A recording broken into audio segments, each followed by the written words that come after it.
కాబట్టి అందరూ అన్ని గ్రామాల నుండి అలాగే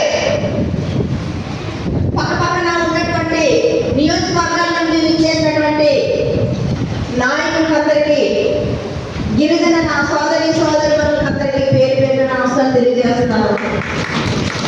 ఈరోజు మన హక్కుల కోసం మనం అందరం కూడా మరి పోరాటం చేయడానికి మీరందరూ కూడా ఎలా పోయింది దాన్ని ఇప్పుడు ఉన్నటువంటి మన సీఎం గారు నారా చంద్రబాబు నాయుడు గారు అలాంటిదే పునరుద్ధరణ చేస్తామని చెప్పడం జరిగింది.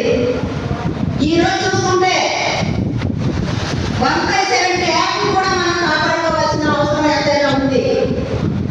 ఈరోజు ఎంతో మంది త్యాగాలు, ఎంతో మంది ప్రాణాలు అర్పించారు. అది మన గిరిజనుల కోసం. మరి ఈరోజు రాజకీయంగా కాదు, ఒక గిరిజన బిడ్డగా నేను మాట్లాడుతున్నాను.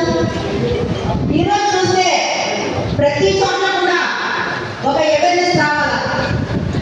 ఎందుకంటే అది పోతే నాకెందుకు, ఇది పోతే నాకెందుకు అని కొంతమంది అనుకోవచ్చు.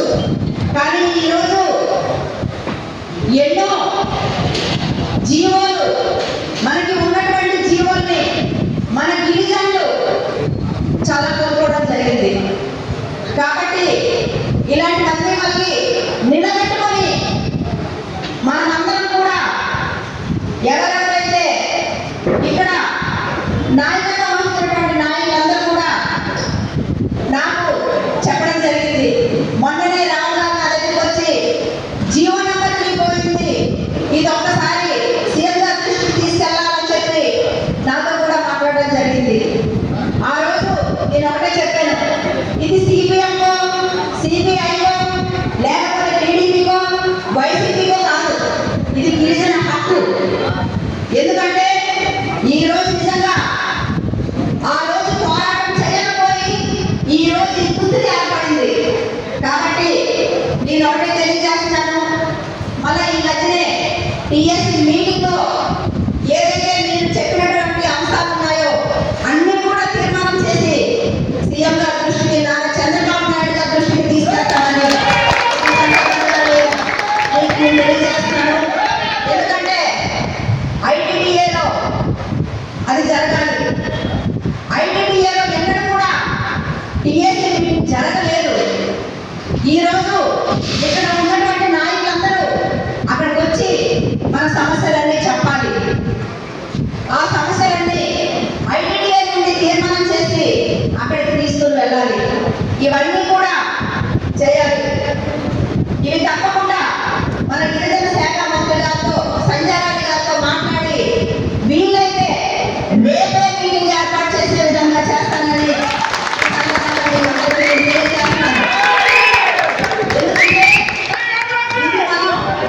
ఊరుకుంటే మన తరాలు, మన పిల్లల భవిష్యత్తు దీనిపైన ఆధారపడి ఉంది.